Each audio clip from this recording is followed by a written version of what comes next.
विद्यार्थियों का मैं हार्दिक स्वागत करता हूं। आइए हम लोग अलंकार को ध्यान में रखते हुए इसके अध्ययन के कार्य को पूरा करते हैं। अलंकार के अंतर्गत हमने पढ़ा कि अलंकार क्या है, शब्दालंकार और अर्थालंकार।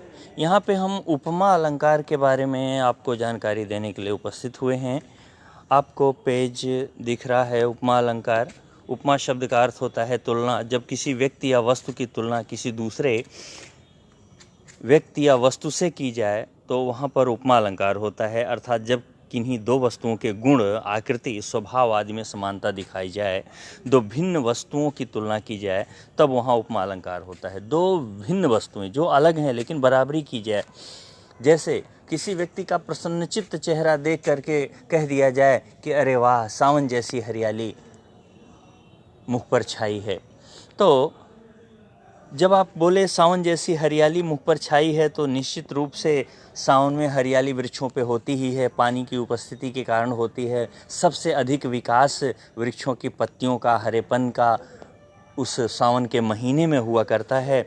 तो आपने दो अलग अलग चीज़ों की तुलना कर दी। एक तो एक इंसान के चेहरे पर खुशियां हैं, उन खुशियों को देख करके आपने कहा कि सावन जैसी हरियाली चेहरे पे छाई है।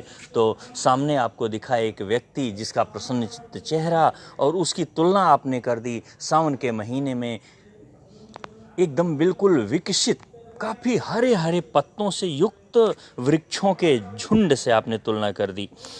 तो ये तुलना ही उपमा है। तो किन किन चीज़ों की बराबरी देखी जाती है? उनका आकार प्रकार की बराबरी देखी जाती है, उनकी गुण यानी विशेषताओं की बराबरी की जाती है, स्वभाव कैसा है इस चीज़ की बराबरी की जाती है। इन्हीं बराबरी के आधार पर तुलना होती है। जैसे आपने किसी अपने मित्र को देख के कहा कि अरे भाई ये तो संत स्वभाव है, इसका मतलब है वो कभी भी किसी को परेशान नहीं करता, किसी के मज़े नहीं लेता, किसी को नुकसान नहीं पहुंचाता, बल्कि कोई भी बोल दे तो उसकी मदद करने के लिए तैयार रहता है। ये उसके गुणों की तुलना हुई। और आकृति की तुलना हुई, जैसे कोई व्यक्ति बहुत मोटा है तो आप उसको बोल दिए कि भैंस जैसी शरीर वाला। तो ये जो आपने एक तुलना की, इसका मतलब है बहुत काफ़ी फैली शरीर है, व्यक्ति चलना फिरना थोड़ा सा मुश्किल सा है। तो ये आपने उसके आकार की तुलना की।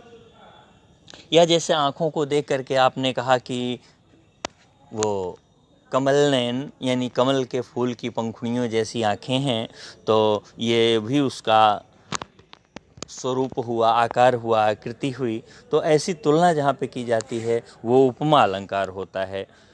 उपमा अलंकार में सदैव तुलना ही होती है, तुलना ही उपमा है, और तुलना को ही उपमा नाम दिया गया है।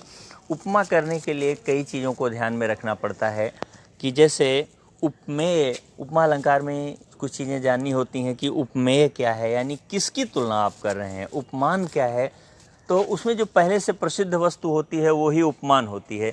तो प्रसिद्ध वस्तु क्या होगी? जैसे मैंने आपसे कहा था कि चेहरे पे खुशी दिखी और उसको देख के आपने तुलना किया प्रकृति की हरियाली से।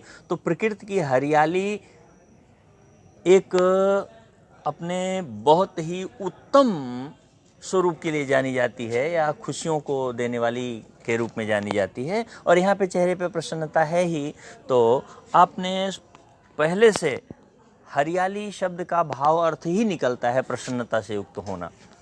तो जो हरियाली प्रसन्नता के लिए पहले से जानी जाती है, प्रसिद्ध है, उससे आपने तुलना की किसी के चेहरे की खुशी को, किसी की चेहरे पे व्याप्त खुशी की बातों से आपने तुलना कर दी।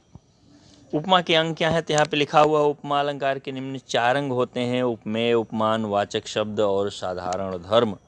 तो उपमेय क्या है? उपमेय के का मतलब है जैसे कोई चीज़ आपको दिखी, वो अच्छी लगी, तो आपने किसी से तुलना कर दिया। तो जो चीज़ दिखी तुलना करने लायक, बस वही उपमेय हो जाएगी, और जिससे आप तुलना कर बैठेंगे वो चीज़ उपमान हो जाएगी। जैसे कोई छोटी सी बच्ची दिखी और बहुत प्यारी सी है, आपको देख करके मुस्कुरा दी, और मुस्कुराते ही उसके ओष्ठ दिखे जो लालिमा से भरे हुए हैं। उसकी अपनी नेचुरल ब्यूटी है, प्राकृतिक सौंदर्य है उसकी लालिमा का, उसके होंठों का। आप बोले अरे वाह, फूल सी कोमल बच्ची दिखी। लड़की थी तो फूल कहाँ से आ गया? फूल प्रसिद्ध है अपनी कोमलता के लिए, और जब कोमलता के लिए प्रसिद्ध फूल की बराबरी आपने उस बच्ची से कर दी, तो वो बच्ची आपके सामने प्रस्तुत है।